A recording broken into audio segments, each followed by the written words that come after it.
আমি এখানে দুধ জাল দিচ্ছি আর ওদিকে ভ্যাঁ ভ্যাঁ করে কাঁদছে প্রণয়। ওর নাকি এক্ষুনি ডাল আর আলু ভাজা করে দিতে হবে। আমি বলছি ডাল আর আলু ভাজা করার এখন আর সময় নেই, স্কুলে যাবি।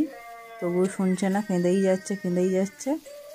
তারপরে আমি ডাল সিদ্ধটা তাড়াতাড়ি করে বসিয়ে দিলাম আর ওকে একটু শান্ত করিয়ে দুধ আর আলু ভাতে দিয়ে ভাত খেতে দিলাম, কারণ ওর প্রিয় এটা।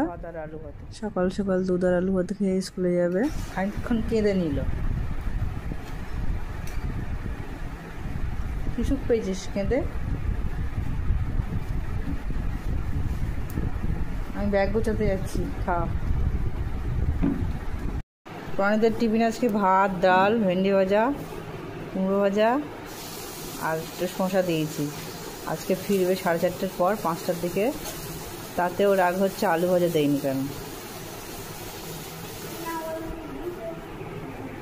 কেঁদে নিয়েছে, মুখটা মোদ নামছে।